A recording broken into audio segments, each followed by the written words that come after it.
been waving to? Maybe to Chris Sims, who's joining us from Football Night in America on NBC, co-host of PFT Live. You work so much, I don't know how you do it. What did you make of that play? Unbelievable. And hello. Hello. What's up, Kay? How are you? Thanks for having me on. I love it. Of course, I'm a Giants fan. My dad was the quarterback of the Giants for 15 years. I loved Saquon Barkley when he was on the Giants. I know him as a person. I respect his game. He's a Hall of Fame type talent that was on a team that didn't allow him to show his Hall of Fame type talent. So to see the year he's had behind that offensive line in Philadelphia, and for finally everybody to realize how special of a football player is, it's awesome to see. And not shocked to see some of the plays we saw yesterday. We saw it in the first matchup against the Rams. And, of course, yesterday, if it weren't for him, I don't know if they would have won the football game, because their defense and their run game certainly had to carry the squad yesterday. Let's get into it. You're the host of Chris Sims Unbuttoned. You got your amazing dress shirt button all the way to the top there. Let's loosen it up, and you tell me right now, what is your deal with Jalen Hurts? I have no deal with Jalen Hurts at all. No, I really don't. See, it goes back to the year they went and played the Kansas City Chiefs in the Super Bowl, right? That year, I had, every Jimmy and Johnny and Joe, the plumber, everybody going, oh, Jalen Hurts is the best quarterback in football. And I went, hey, he's really good, but the best quarterback in football? Like, absolutely not. Sorry about that. And I didn't back down from that, and I still don't. He's a good football player, as you see, right? But as you see, there's also flaws, and we've seen that a lot through this year. And it's going to be hard for them to – I think they're the best team in football. But even as being the best team in football and as talented as they are, it's going to be hard for them to win the Super Bowl if the pass game doesn't stick up or pick up, I should say, is what I meant to say there. So I got nothing with Jalen Hurts. It's really not. I am all about football, business. I want to be right. I want to educate the fans. I'm not always right. I understand that, right? And in this one here, it's funny, Kay, like 2 years ago, I was a Jalen Hurts hater because I didn't make him ranked high enough in my quarterback rankings. I left him outside the top 5. Last year, I put him in the top 9, and I got big backlash that now I'm too nice to him, and that's too high.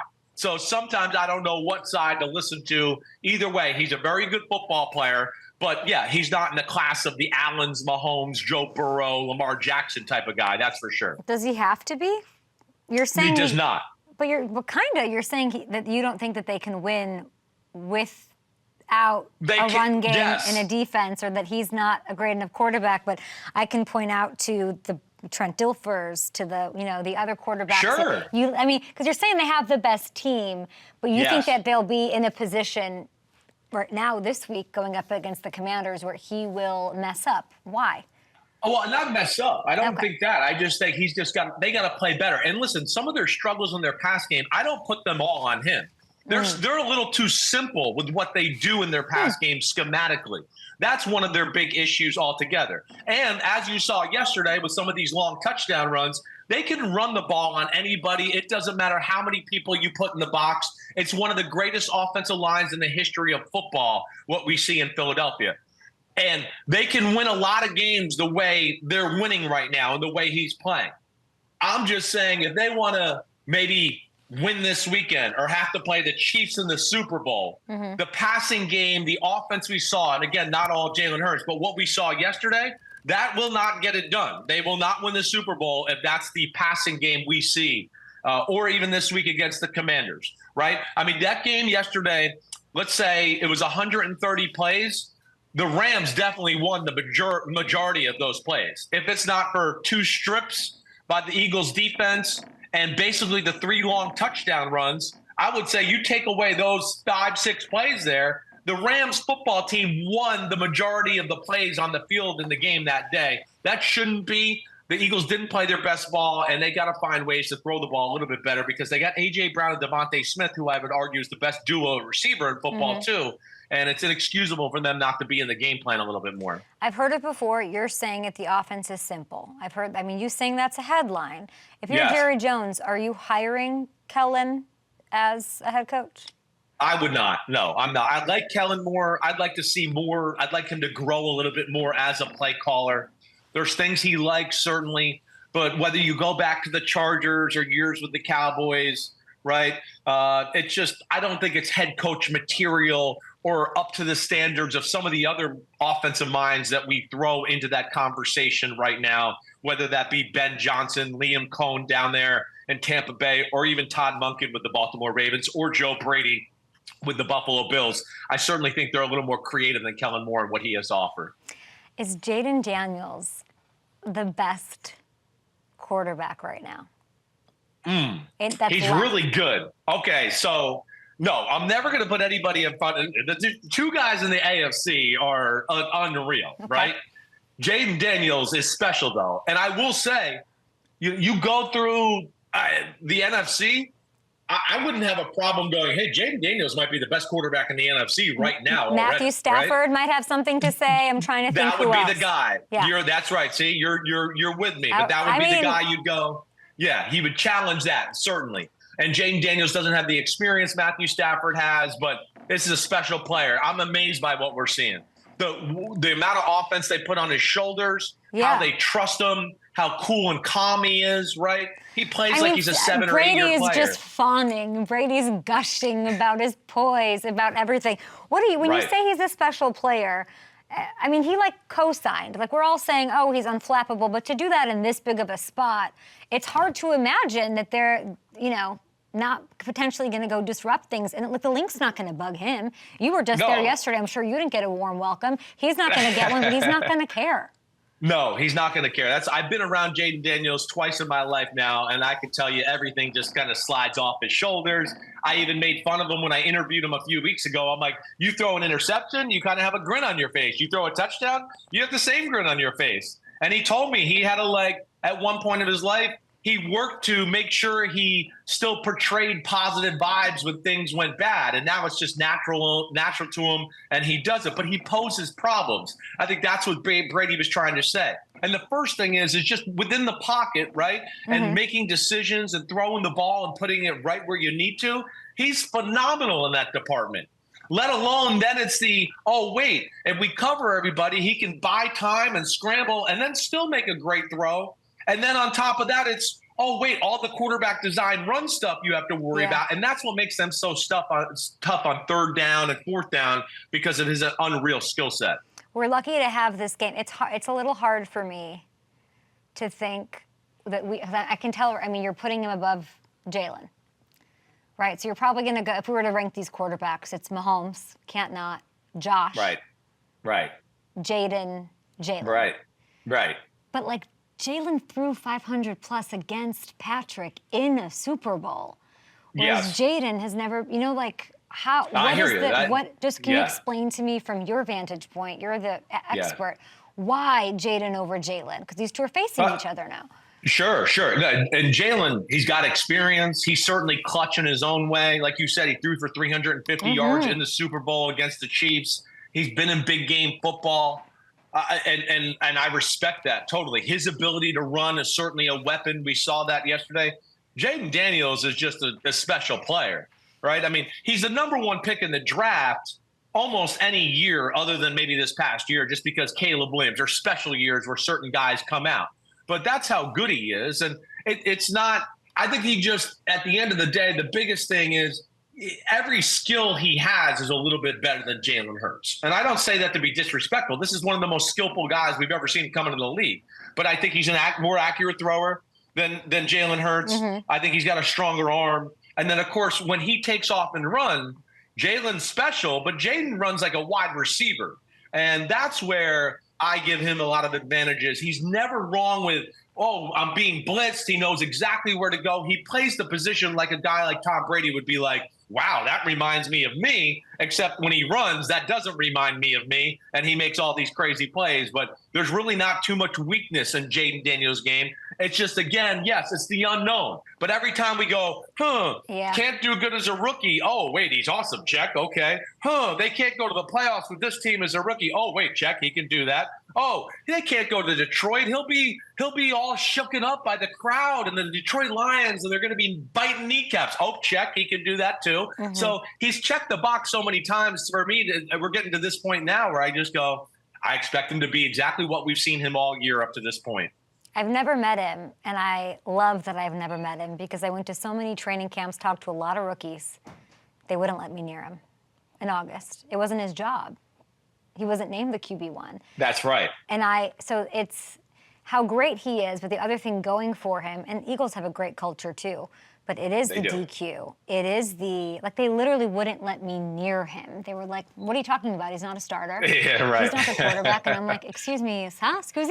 That matters. They got to keep you away. Yeah. You might popping bottles. Who knows what you're going to be doing with them? They don't trust you around their rookie quarterback. And then they didn't, and I love them for it, and they handled things the right way. And then, the other advantage, the unsimple, unvanilla of it is Cliff Kingsbury. And I know that you like the pairing. You said this before, so how much credit does he deserve? He's getting the coaching talk, but not really the interviews and not really the buzz that maybe he should. Right. Yeah, probably not. And I think too, he's going to be picky the next time around because, as you know, right, you got one chance, you maybe get one more chance, right? And you got to make sure that works. It's very rare that anybody gets a third chance. I've been blown away.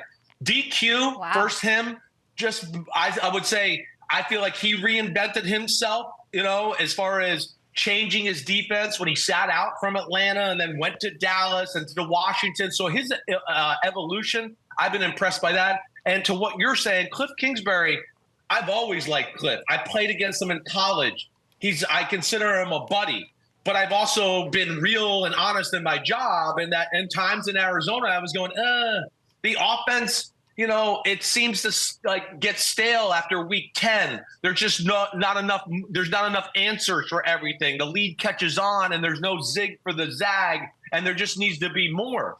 And I don't say that anymore. I think he's reinvented himself a little bit with a year away of football too. And then you add Jayden Daniels in the equation, and then you go, oh wait, I could do this. I've never done that. Ooh, I could do this. And I think it's kind of like just come to a pinnacle here where Cliff Kingsbury is on his game. Mad respect to the Washington coaches and what they got going on there. They have the momentum. The Lions were dealing with a lot. Tough place to go and obviously get it done. Ben Johnson, there's some people upset with some of those decisions. And with Aaron Glenn, how much of the Lions' loss do you put on coaching? I don't put a ton. I didn't like Ben Johnson calling the reverse pass right here. Perfect play. It's 38-28. The game's this is the NFC playoffs. Is the divisional round. Let's just keep the ball in the guy that's been to the Super Bowl before in the NFC Championship hands of Jared Goff and let him make the throws, right? Because this is what happens when it doesn't go just perfectly as planned in practice, because in practice it's wide open every time. Now you have a guy that doesn't throw a football for a living. He doesn't read coverage for a living, and he just throws it up, and that was game over. The big problem with the Lions, Kay, and you know this, is just their defense was decimated. It was decimated. Their offense had to carry the squad.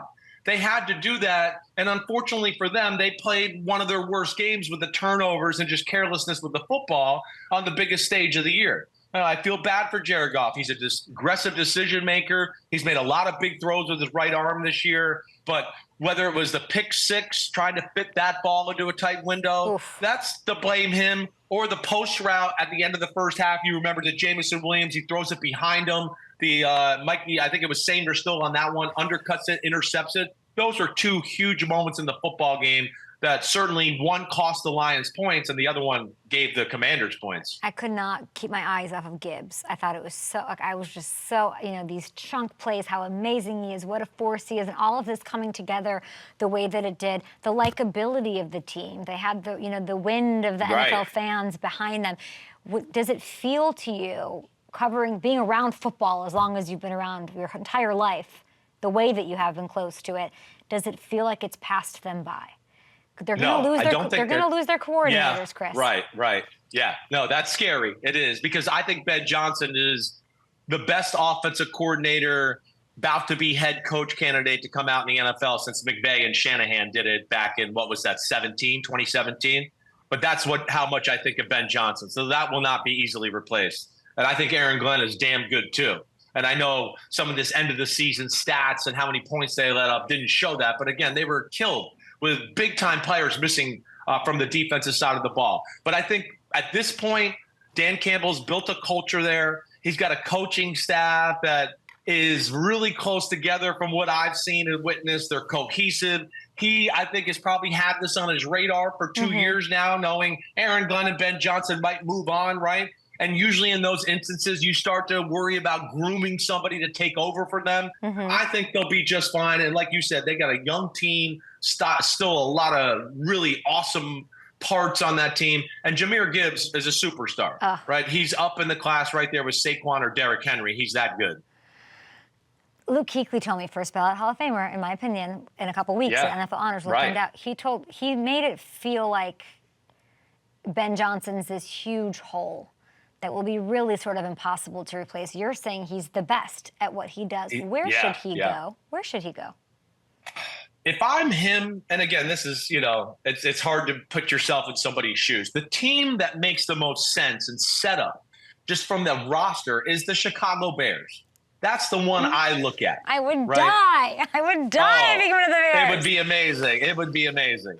The Bears really are close. I mean, as we saw this year, they were a Hail Mary away from almost being 5-2.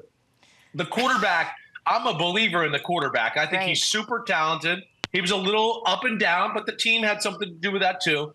All they need to fix is their O-line, maybe get another defensive tackle on their team, and you go, oh, watch out for the Bears. That would be the one that makes sense. But you hear about Ben Johnson. It sounds like he's going to be very picky about the front office, the support structure, right? And that is what I don't know. Is just how does he feel about Ryan Poles and how things are set up there in Chicago? And does he feel like that's a recipe for success? Hopefully we'll find that out here in the next few days. It has not been a recipe for success for anybody who's walked through those doors, but maybe he could change that. But it's definitely, you have to have a lot of bravado. You have to have a lot of I'm the one that can change this from the inside out. I don't know Ben Johnson well enough to know if he wants to take that on. I don't know. Yeah. One thing I'll say is he's got bravado just from what I know with how he calls the game. Anybody that's calls a reverse pass, right, down 10, and I go, the guy's got guts. He's not scared of much, that's for sure. I'm a big fan of his, and I'm excited to see what he does and the opportunity he gets. We're going to take a TV break. We're going to stay live on YouTube, so don't say anything crazy. We'll be right back on the TV side of things. But we are here with Chris Sims of NBC. Just like the Saquon Barkley. When you're around crap a lot, you start to kind of smell like crap, and it starts to get on you, and all of a sudden you look crappy, and that's kind of what happened to him a few times. And we're back with Chris Sims, Football Night in America on NBC, co-host of PFT Live, and you can hear all of his takes as the host of Chris Sims Unbuttoned. We're talking crappy weather. By the way, how was the welcome yesterday? Did you defrost? What you guys do is insane.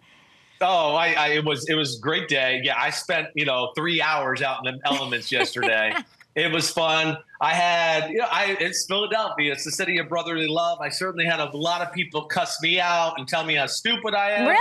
But really, but what do you hear the most? What do people want to really come for you? Like really, when I tweeted, what questions or Chris Sims is stopping by the show, my good friend.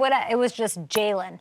What do you hear the most from people? I would say that's probably the thing I hear the most, at least at this time of the year, as it starts to get whittled down a little bit. And yeah, I heard that a lot yesterday. Why do you hate Jalen Hurts? And I was like, what? Why do you hate Philadelphia? I go, I just picked Philadelphia to win the Super Bowl like 3 weeks ago. I don't hate Philadelphia. I just shouted down Eagles fans who were trying to tell me Jalen Hurts was the best quarterback in football for years. That's all I did. But yes, I hear that. And then of course my dad played for the Giants and he's still Sims, so I'm going to hear some of that too.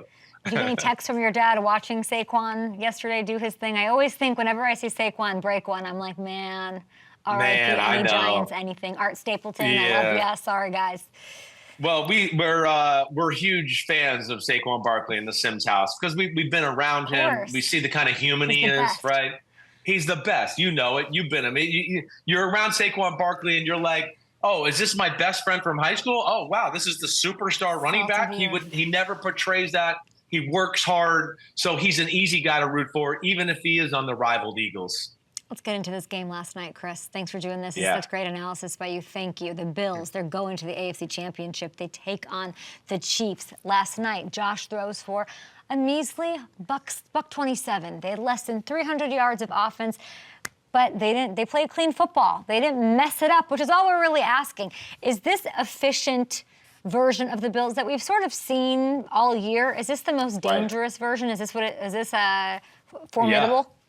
I think so. I think they have a little bit of that like Chiefs magic of like, yeah, the stats maybe not say we won, but we win moments. We win the big moments of the football game, if that makes sense, right? When it's important, we seem to win that play. Mm-hmm. And I saw you at the beginning of this show. You said a lot of right things. I mean, Baltimore was the better football team. They have more potential. They were more talented. But that doesn't mean we still got to get into executing the plan the right way, tackling, not making mistakes or penalties, not fumbling the ball, not throwing interceptions, right? All of that. And that's kind of what reared its ugly head in all of the Ravens' losses this year. Mm-hmm. The Bills, they've won 12 out of the last 13, realistically, because they didn't play the last game of the year. Their one loss is against the Rams in that unbelievable shootout they had. So, yeah, they got a little magic about them. Their defense is really well coached. It's not super talented, but it's really well coached. And then, of course, the offense is the best supporting cast Josh Allen has had in his career. And that is, I think, the big key to this and maybe them being able to upset Kansas City this Sunday. I appreciate you saying that. I mean, I got on the call this morning and I said, will Bills fans, I literally said this to my entire team. I said, will they kill me for saying the Ravens are the better team? And they outperformed them in all these things, but the Bills won because they just, it's almost like unsexy, but I love that for the Bills. I declare victory on like not doing too much or messing up these big bright light moments. It's not something that we're used to, so let's enjoy it. But I gotta say, isn't that what the Chiefs do right now? Isn't that the Chiefs' identity? So now I'm like, they're kind of having to try to beat, I'm just thinking on my bubbly here. On your toes here, well, like they're gonna have to beat the Chiefs at their own game. What are you looking at? Yes, they are. But that's what's amazing about this matchup. I mean, first off, it's Mahomes and Allen. You said it right. This is our era's Brady Manning right now. Mm-hmm. I heard you talking about Lamar and, Peyton Manning had to wait until year 9 to win the Super Bowl. Josh Allen certainly, waiting as well, having to deal with this Chiefs dynasty. But what was your question there? I talked myself out of that. Just they have to try to beat the Chiefs at their own game. Like exactly you right. can't out-magic Mahomes. So you kind of, when you look at this matchup, where does your head go? Right. Well, my head goes into the little bit what you're saying. And I said this morning when I did my pro football talk show with Mike Florio. You did? Mm-hmm. I was a little bit hey, the Chiefs are a team where, the other team might control the game, but the Chiefs win the moments, right? That's what it. And we're seeing that from Buffalo. And that's where I was trying to get to. And you put on top of that, they're the only team that out-momented the Chiefs this year in a head-to-head matchup, right? Whether it was the 4th down big run for Josh Allen to score the touchdown and put the Chiefs away. So they've shown, especially in the regular season, they can give the Chiefs issues. And I think they are a physically tougher team than any of the years prior to this with Buffalo. So they're ready to go into Kansas City and win this.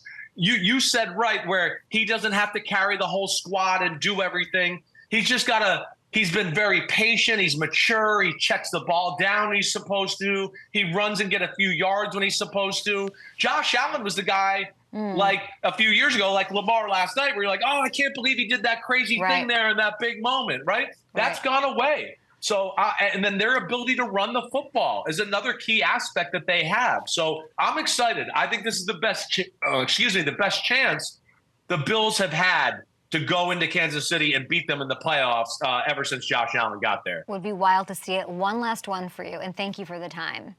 Lamar Jackson takes aplenty all across the land, the spectrum, AM radio, Sirius, everywhere.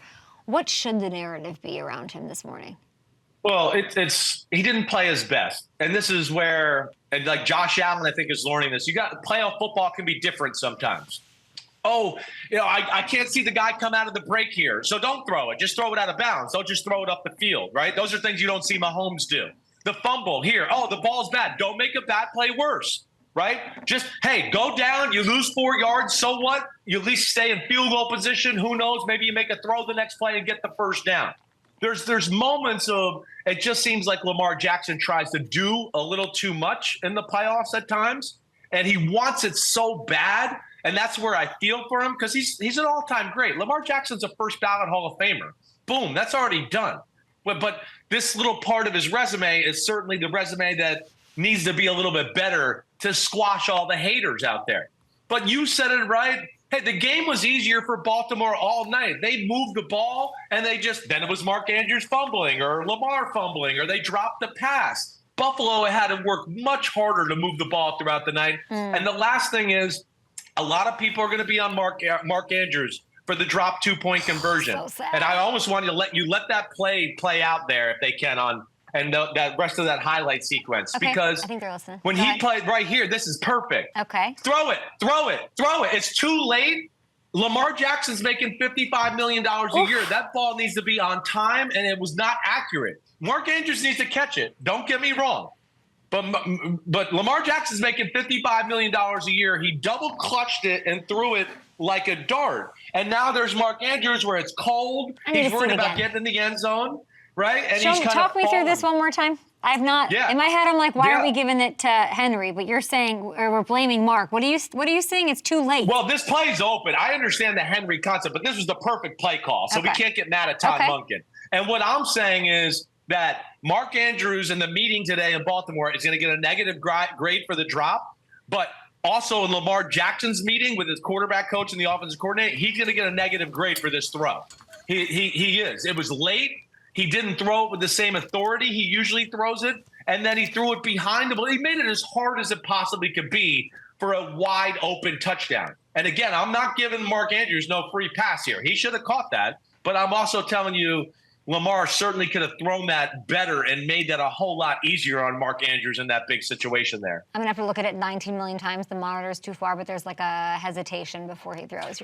He does, his hand comes off, and then he does this, and then he throws it. And then, of course, you see Andrews, who now has to turn his body. He's a big human being. The ball's slick. It's cold. He's worried about catching it, and then not only catching it, making sure he can bring it across the goal line to get the 2-point conversion. So, again, he should have caught it, but Lamar Jackson, 3-time MVP, one of the best quarterbacks I've ever seen, he could throw it better, too. He's got to do like Bear in the Bear. He's got to let it rip. You just got to let it rip, exactly. It's like he thought about it a little bit. It was a little bit like, oh, my gosh, I'm about to tie the game in the divisional round.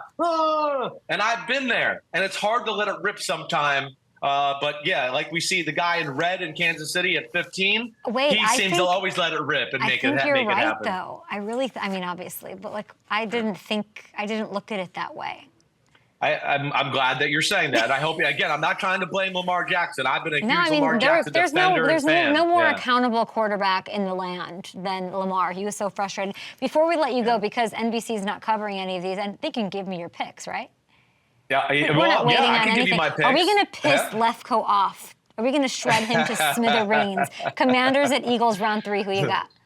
I'm going to take the Eagles. I am. I just think the Eagles at home, I think they're the most complete team in football. I worry about the passing game a little bit, but I'm hoping this will be the week where it picks back up. Bills at Chiefs? I'm going to have to think about this. So I don't even know if I want to go on the record yet. Right? Oh, Chris, do it! So this is what I'll say. I'm leaning Chiefs just because it's the Chiefs and they're at home. But I picked my games on Thursday, and I'm telling you, I'm thinking about the Bills here. I really am. There's a real chance I could pick them. Okay. Yes. We will see that. You can obviously see you all over NBC, but you want the picks, guys. Chris Sims Unbuttoned on youtube.com/NBC Sports or wherever you get your podcast. I was so excited to talk to you. My earpiece fell out. There's a lot going on. Chris, I so appreciate you, and I'm sure Lefko will be so thrilled. And Jalen Hurts fans, he's picking you. Right. He picked you. Yeah, exactly. But they don't being always want to hear that. They like being hated. Appreciate you. You are the best. From our days stealing popcorn and stuff from vending machines at Bleacher Report. At Bleacher Report. Look at where we are now. Love you, Chris. Thank you.